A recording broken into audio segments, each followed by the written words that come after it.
안녕하세요. 홍원기 교수입니다. 자, 3주차 3교시 수업을 시작하도록 하겠습니다. 자, 지난 시간까지 우리가 국내 마케팅, 또 해외 마케팅에 대해서 배웠고요.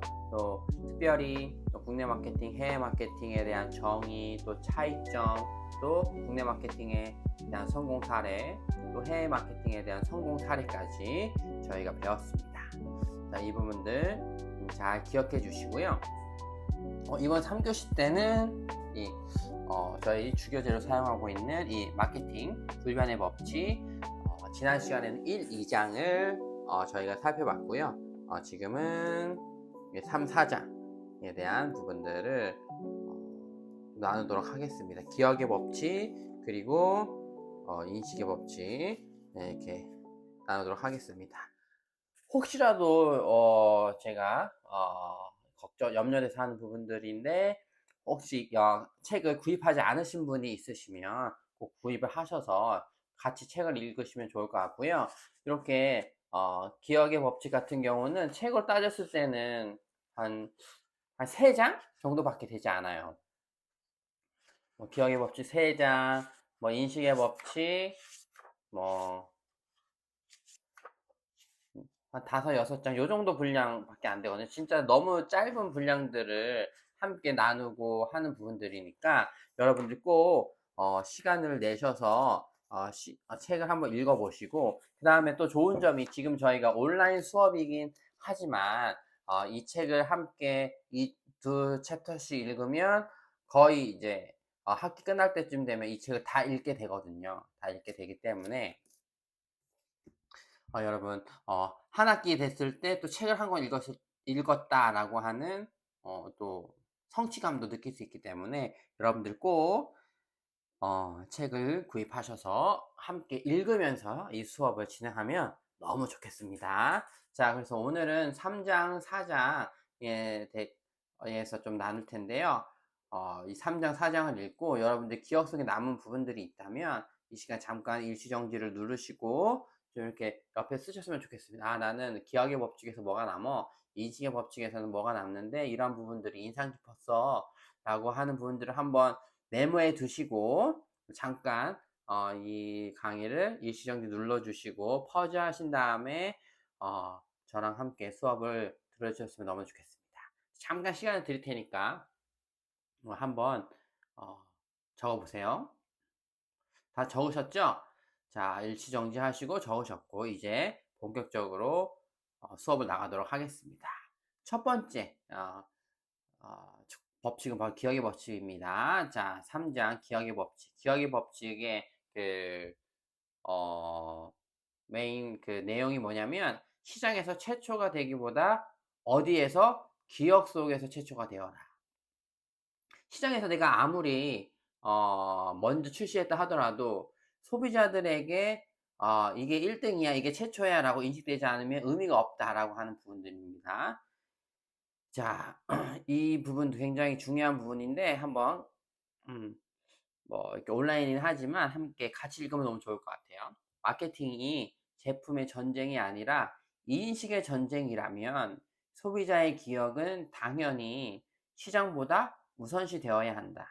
누군가 어떤 산업의 일대 변혁을 가져오리라 믿어 의심치 않는 아이디어나 구상을 갖고 있다 해도 문제는 그 아이디어와 구상을 소비자의 기억 속에 들여놓는 일이다. 자, 여기서 문제, 가장 중요한 건 뭐라고요? 그 아이디어와 구상을 어디에? 소비자의 기억 속에 들여놓는 일이다. 이게 가장 중요하다는 거예요. 내가 정말 처음으로 출시했어, 특허도 가지고 있어, 누가 봐도 이게 내가 최초야 라고 해서 시장에서 인정받는 것이 아니라 누구한테 인정을 받아야 된다? 소비자한테 인정을 받아야 되고, 소비자의 인식에, 소비자의 기억 속에 그것을, 그 팩트를 들여놓아야 된다 라고 하는 거죠. 자, 그 기억 속에서 최초가 되는 것, 이는 마케팅의 전부라고 해도 과언이 아니다. 이 부분들 여러분들 꼭 알아주셨으면 좋겠는데요. 아무리 좋은 제품을 만들고 내가 아무리 좋은 서비스를 만든다 하더라도 시장에서가 아니라 소비자에게 기억이 되지 않으면 전혀 의미가 없는, 그래서 기억 속에서 최초가 되는 것, 이것이 마케팅의 전부라고 해도 과언이 아니다. 다른 사람에게 깊은 인상을 주고 싶다면 오랜 시간을 두고 그 사람의 마음속에 조금씩 다가가 호감을 쌓으려 해서는 안 된다. 당신은 상대방의 마음속에 돌풍처럼 파고들어야 한다. 자, 이 부분들이 굉장히 좀 의미가 있잖아요. 자, 기억 속에서 최초가 되는 것, 그리고 다른 사람에게 깊은 인상을 주고 싶다면 오랜 시간을 두고 그 사람에게 마음을 조금씩 다가가서 호감을 쌓는 게 의미가 없다라는 거죠. 이러한 것들을 어디서 많이 여러분들이 볼 수 있어요? 드라마에서 많이 볼 수 있잖아요, 드라마에서. 특히 로맨스 드라마 같은 데 보면 어떠한 여자 주인공이 있고, 또 여자 주인공을 오래전부터 흠모하던 그 남자 조연이 있잖아요. 오래전부터 했고 너무 착해. 그래서 오랫동안 도와주고 오랫동안 흠모했어. 그런데 부끄러워서 말은 못했어요. 그런데 갑자기 어 어떤 사람이 나타나요? 돌풍처럼 돈 많고 까칠한데 이 여자한테는만 잘해주는 그런 재벌 남자 주인공이 탁 나타나잖아요. 그래서 이 여자 주인공의 마음속에 어떻게 해요? 돌풍처럼 파고 들어가서 어떻게 남자 재벌집 그 남자 재벌 남자와 또 이 여자 주인공이 결국에 사랑을 하게 되는. 그래서 마음은 누가 뺏어가요? 돌풍처럼 파고드는 이 재벌 남자가 이 여자 주인공의 마음을 빼앗아 가는 거잖아요. 이것처럼 어 당신은 상대방의, 즉 소비자의 마음속에 돌풍처럼 파고들여야 되는 거죠. 즉 어 오랜 시간 동안 막 쌓아 가지고 이게 최고야, 최초야라고 해서 계속 증빙하고 증명하는 게 아니라 어느 이거 너무 좋은데? 이거 나만 몰랐네? 이거 진짜 안 사면 손해겠는데?' 하고 돌풍처럼 탁 들어가야 된다는 거죠. 이게 바로 무엇이다? 바로 기억의 법칙이다. 자, 이게 굉장히 중요하다. 그래서 기억 속에서 최초가 되는 것, 이게 마케팅의 전부다라고 보시면 되겠습니다. 음. 자, 그래서 이제 좀 뷰티 산업에 대해서도 좀 예를 들어볼 텐데요. 2008년에 아모레퍼시픽 아이오페에서 최초로 그 에어 쿠션을 출시했습니다. 에어 쿠션. 특히 이제 이 에어 쿠션 출시되기 전에 여러분들은 모르실 텐데 파우더라고 해서 원래 얼굴을 좀 하얗게 하는 거는 가루처럼 됐어요, 가루. 그래서 그 퍼프에다가 가루를 이렇게 문질러 가지고 이렇게 가루를 분을 많이 바르셨거든요. 그래서 예전에는 예전 어머니들은 화장을 분칠했다, 뭐 이렇게 너무 분칠을 허옇게 했네." 뭐 이런 식으로도 많이 표현을 하셨는데 어 그 파우더를 쓰고, 파우더가 정말 대세였어요, 유럽 화장품 시장뿐만 아니라. 그런데 그 아모레에서 에어 쿠션이라고 하는 이 쿠션 제품을 출시했는데 이게 정말 돌풍처럼 선풍을 일으킨 거죠. 2008년만 하더라도 우리 한국은 화장품 시장이 거의 변방이었어요, 변방. 그 한국의 그때 어머니 아주머니들이 미국의 랑콤, 프랑스의 랑콤, 뭐 샤넬, 뭐 이런 데 뭐 거의 환장을 했죠. 유럽 여행 간다 하시면 그냥 막 다 사 가지고 와 가지고 그냥 막 뿌리고, 이것들이 일상이었어요. 누가 어떠지 남편이 유럽 출장 간다 그러면은 "나도 좀 이거 사줘, 이거 사줘." 옛날 립스틱이라 그러지도 않고 루즈라고 그래. "루즈 사줘. 이런 색깔 사줘." 그래 가지고 막 사 오면, 출장 갔다 오시면 예 이것들을 이 제품들을 쫙 놔두고 이제 부탁한 것들 사고, 이것들이 바르고 하는 게 로망이었는데 우리나라의 K뷰티가 정말 기술적으로 전 세계적으로 인정받는 계기가 된 제품이 바로 이 에어 쿠션이다. 쿠션 제품이다. 이걸 꼭 아셔야 돼요. 그래서 우리나라가 정말 그 전체 코스메틱 화장품 시장, 뷰티 시장에서는 변방이었는데 이 에어 쿠션을 아모레퍼시픽에서 출시함으로써 '야, 한국 화장품이 되게 기술력도 있고 너무 품질이 좋은데?' 라는 것을 인식시켜 주고 인지시켜 주는 데 굉장히 중요한 역할을 한 겁니다. 그래서 현재 K뷰티가 전 세계적으로 돌풍을 불고 인정을 받는 바로 이 이유가, 저는 이 아모레의 에어 쿠션이라고 생각하거든요. 그렇기 때문에 여러분, 이 아모레 퍼시픽 아이오페 브랜드의 이 에어 쿠션, 이 쿠션 제품을 꼭 잊지 않으셨으면 좋겠고요. 지금 현재도 이 쿠션 제품을 만드는 기술과 이 용기와 이 모든 것들은 어느 나라만 가지고 있을까요? 바로 한국만 가지고 있습니다. 자, 그래서 조금 벗어나서 말씀을 드리면 여러분들이 되게 좋아하시는 검정색의 YSL 이렇게 박혀 있는 입생로랑 쿠션이라든지 디올 쿠션 이런 것들, 뭐 탐포드 쿠션 다 어디서 만들까요? 다 한국에서 만듭니다. 자, 이 제품들을 보시면 뒷면에 보시면 다 메이드 인 코리아예요. 자, 뭐 코스맥스나 콜마에서 만드는 경우가 굉장히 많습니다. 자, 그렇기 때문에 이 제품 하나로 뷰티 전 세계 글로벌 화장품 시장에서 한국 화장품이 되게 품질이 좋다. 가성비가 너무 좋다. 품질이 좋다. 이런 것들이 인정받기 시작한 제품이 바로 이 에어 쿠션이다. 이거 꼭 아셨으면 좋겠습니다. 자, 그리고 이제 AHC 얘기를 하지 않을 수가 없는데, 이 AHC 같은 경우에는 이 아이크림을, 원래 아이크림을 어머니도 어떻게 바르셨어요? 되게 조그맣게 튜브에 담아 가지고 꾸덕꾸 조금씩 이렇게 너무 아껴서 바르셨는데, 이 조금 바른 아이크림을 어떻게 바르라?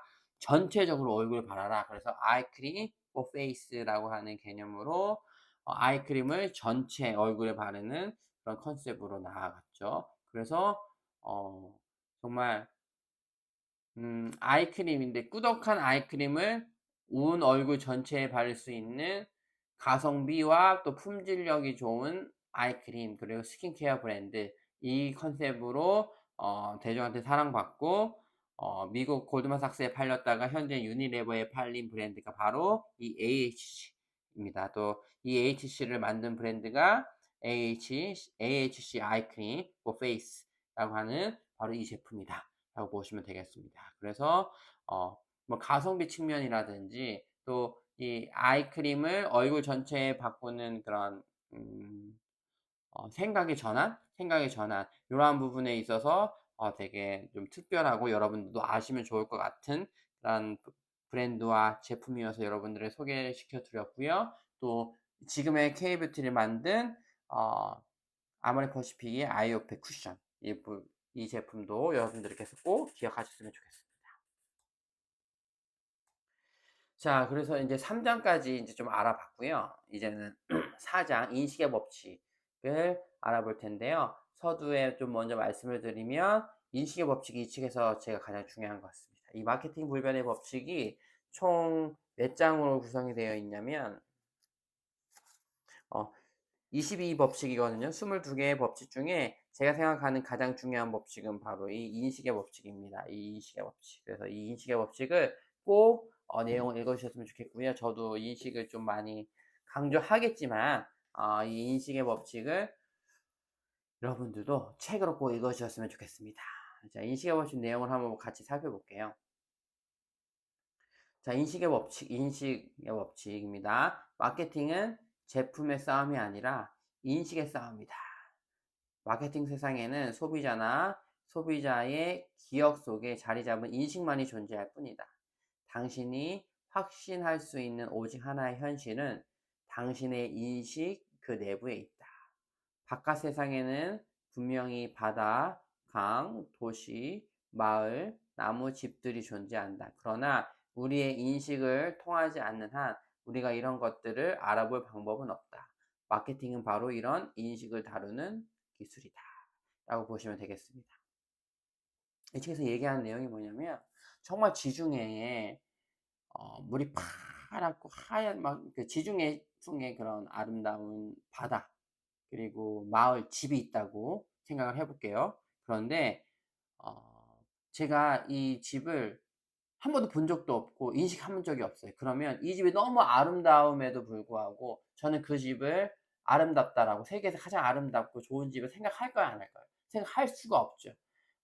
왜냐면 인지도 못하고 있기 때문에 내가 생각하지도 못한 영역이기 때문에 저는 이 영역을 알지 못하는 거죠. 이 영역을 알지 못하는 거죠. only 이 영역만 알고 있기 때문에. 이거 마찬가지로 그 마케팅이란 뭐냐면 정말 좋고 아름다운 것이 있다면 이 아름다운 장소를 그 저한테 인지시켜야지 '아 이곳이 진짜 아름다운 곳이고 제가 죽기 전에 한번 꼭 가 봐야 되는 곳이다라고 인식하고 알게 되는 것처럼 어떠한 제품이 있으면 이 제품이 어디에 들어와야 된다? 그냥 단순히 존재하는 것만으로는 의미가 없고 이게 정말 너무 좋고 세상에서 가장 뭐 가성비 있고 아름다운 제품이야라고 누구한테 인지돼야 된다고? 바로 소비자한테, 즉 나한테 인지가 돼야지, 인식이 돼야지만 그제서야 의미가 있다라는 말을 이 책에서 하고 있는 겁니다. 그래서 자리 잡는 인식만이, 소비자나 소비자의 기억 속에 자리 잡는 인식만이 존재한다. 그렇기 때문에 마케팅은 제품의 싸움이 아니다. 뭐다? 인식의 싸움입니다. 인식의 싸움. 자, 우리 말씀드렸던 이 에어 쿠션 같은 경우에도 여태까지 다 분으로 화장을 했어요, 분으로.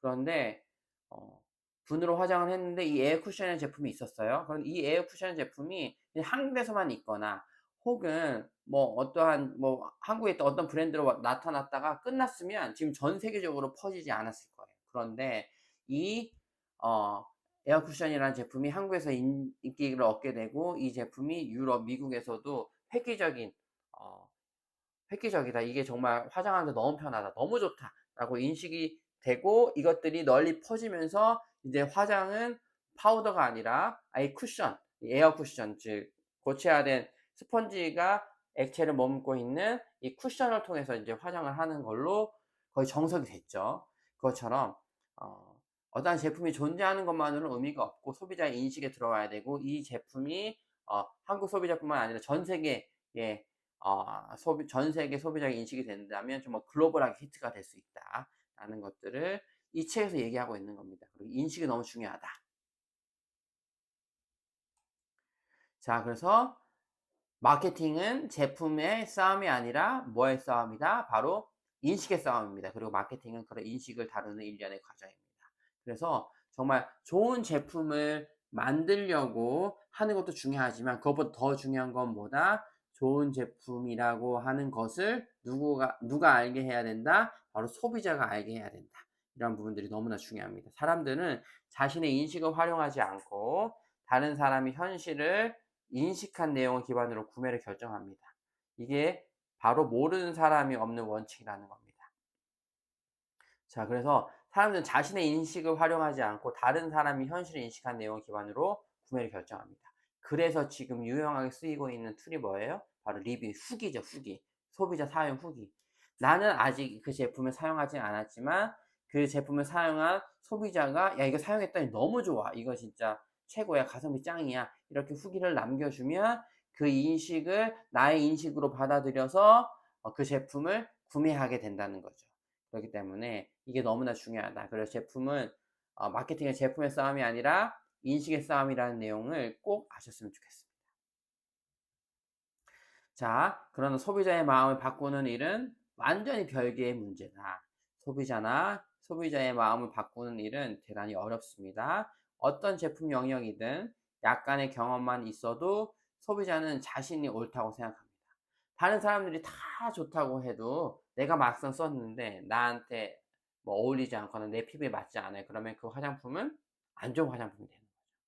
그렇기 때문에 그 소비자의 마음을 바꾸는 일은 너무 어렵고 인식을 바꾸는 일은 너무 어렵습니다.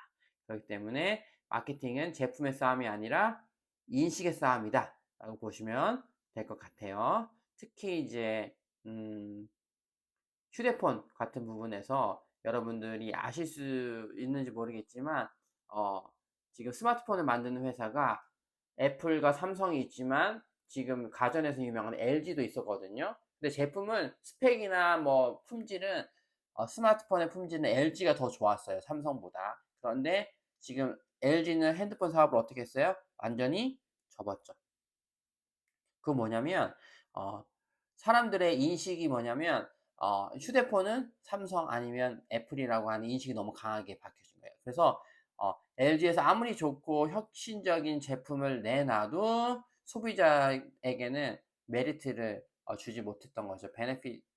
메리트라고 해야 되겠죠. 메리트를 주지 못해서 결국에는 이 핸드폰 사업을 접게 되었죠. 그래서 아무리 좋은 제품을 만든다 하더라도 소비자의 인식, 그에 맞는 인식이 들어가 있지 않는다면 그 회사는 또 그 제품은 어려울 수밖에 없다. 이런 부분들을 여러분들 꼭 아셨으면 좋겠습니다. 그래서 마케팅은 뭐다? 제품의 싸움이 아니라 인식의 싸움이다. 그래서 이 부분을 꼭 아셨으면 좋겠고요. 그거에 대한 예를 한번 조금 들어볼 텐데요. 이게 제가 보기에는 딱 적합한 예인지는 아직 모르겠는데 한번 여러분들께서 한번 들어보시고 판단해 주시면 좋을 것 같은데, 어 가방 중에, 전 잘 모르는 가방 중에 가장 좋은 가방이 바로 에르메스 가방이라고 하더라고요. 에르메스 버킷백이 뭐 2,000-3,000만 원 정도 한다고 하더라고요. 뭐 샤넬이나 뭐 디올 이런 가방보다 훨씬 더 좋고 명품 중에 명품이라고 하는데, 어 나는 내가 에르메스 백은 2,000만 원, 3,000만 원 주고 못 사더라도 에르메스에서 만든 립스틱이 만약에 10만 원, 15만 원이다라고 하면 어떻게 할까요? 사고 싶은 그런 열망이 생기잖아요. 즉 명품 중에 명품이라고 하는 인식, 이 에르메스라고 하는 이 브랜드 네임이 뭐를 사게 만드는 걸까요? 에르메스 뷰티 제품들을 사게 만드는 거죠. 그래서 에르메스가 가방 중에서 또 백 중에서는 1 등이니까, 그 정말 범접할 수 없는 명품이니까 이 명품을 만드는 회사가 만든 뷰티 제품들, 립스틱을 너무나 사고 싶어, 발라보고 싶어, 하고 싶어, 체험해 보고 싶어 하는 느낌이라기보다는 생각이 들게 되잖아요. 그것처럼 어떠한 그 카테고리에서 그 인식을 어 지배하는 이런 회사 브랜드가 너무나 중요하다라고 좀 말씀을 드리고 싶고요. 이거에 대한 좀 반대 예인데요, 반대 예. 어 한국에 우리 MCM이라고 하는 그런 명품 브랜드가 있었는데, MCM 브랜드 혹은 또 아모레퍼시픽이 여기 보시면 롤리타 램피카라고 하는 그런 향수 브랜드를, 고급 향수 브랜드를 계속 출시했어요. 그런데 어 결국엔 어떻게 됐을까요? 그러니까 뭐 한국 명품으로서는 한국에서는 약간 인정을 받았지만 전 세계적으로 MCM이 아직까지는 이렇게 인정을 받지 못하는 부분인 것 같거든요. 그렇기 때문에 한번 인식된 그 인식, 또 한국에서 만든 명품이라는 인식이 소비자들에게는 되게 확 들어오지 못했던 부분인 거죠. 그래서 MCM이라고 하는 브랜드는 성장을 좀 많이 멈춘 걸로 알고 있고요. 그리고 아모레퍼시픽이 에어 쿠션을 통해서 그 화장품, 코스메틱, 그다음에 앰플, 쿠션, 뭐 스킨케어, 뭐 색조까지도 시장을 많이 잠식했음에도 불구하고 향수 사업 같은 경우에는, 아무래도 향수는 향이다 보니까 뭐 그 불가리라고 하든지 또 여러 그 에르메스 향수도 있고 여러 그 향수, 이 명품 향수와의 싸움에서는 아직까지도 밀리고 있는 부분들이거든요. 그렇기 때문에 어 고객의 인식을 다시 뺏어오는 것도 너무 어렵다, 아무리 기술력이 좋다 하더라도. 그래서 이러한 부분들은 여러분들이 꼭 생각해 주셨으면 좋겠습니다. 자, 그래서 이제 마지막으로 내 삶을 위한 적용인데요. 저는 이 마케팅 불변의 법칙을 읽고 단순히 '아 이렇게 마케팅을 성공했네.'라고 하는 것이 아니라 이 기억을, 또 인상 깊었던 내용을 어떻게 나의 삶에 적용하는지, 이게 과연 굉장히 중요하다라고 생각하는데, 어 제 자신에게 좀 적용했을 때는 저는 학생들에게 어떤 교수로 좀 인식이 될까? 저는 학생들의 마음속에 좀 돌풍처럼 이렇게 쫙 파고드는 교수일까? 안 그러면 단순히 그냥 하나의 과목을 맡아서 어쩔 수 없이 이 과목을 이수해야 되기 때문에 학점을 따야 되고 시험을 봐서 학점을 잘 받아야 하기 때문에 만나는 의무감에서 만나는 교수일까라는 생각을 좀 하게 되었습니다. 그래서 저는 제 바람은 여러분들 마음속에 이렇게 돌풍처럼 쫙 파고들어서 정말 어 뭐 대학생 시절에 교수님 하면 탁 떠오르는 그런 교수가 되고 싶다라고 하는 좀 소망, 열망도 좀 있고요. 그리고 쪼금 더 제가 좀 깊게 생각했을 때 내 인식이 전환돼서 학생들의 인식도 전환시킬 수 있는 교수가 될 수는 있지 않을까. 또 '내 삶의 모델이 될 수 있는 교수가 되면 어떨까.'라는 제 자신에 대한 부분들을 좀 적용을 했습니다. 그래서 나도 늘 새로운 것에 도전하고 내 인식을 전환시키고, 내가 좋은 것들이 있다면 내가 인식하고 그 인식한 내용들을 우리 학생들에게 가르쳐 줘서 이 좋은 내용들을 나뿐만 아니라 학생들도 누리고 또 실제적으로 활용할 수 있도록 도와주는 교수가 돼야 되겠다라는 생각을 하고 있습니다. 그럼 여러분들은 어떤 생각을 하고 계신지, 이 내용을 봤을 때 내 삶에 어떻게 적용해야 될지 수업이 마치고 좀 생각해 보는 시간을 좀 가졌으면 좋겠습니다. 요즘 세상이 너무 바쁘게 돌아가다 보니까 여러분도 지금 많이 바쁘실 텐데, 학업하시랴 공부하랴 또 여러 가지 과제도 하시랴 또 여러 가지 주어진 일들 하시는데 바쁘실 텐데, 잠깐 좀 시간을 내시고 삶을 멈추시고 이러한 좋은 내용들을 가지고 나는 어떻게 해야 될지 생각하는 시간을 꼭 가셨으면 좋겠습니다. 그래서 두 가지 법칙을 읽고 내 삶에 적용해야 되는 부분들이 있다면 한번 적어보시고 또 삶에 한번 진짜 실천해 보시는 귀한 시간이 되었으면 좋겠습니다. 자, 오늘 수업은 여기까지 마치도록 하겠고요. 오늘 1교시, 2교시, 3교시까지 긴 시간 수업 들어주셔서 너무나 감사합니다. 다음 시간에 또 뵙도록 하겠습니다. 감사합니다.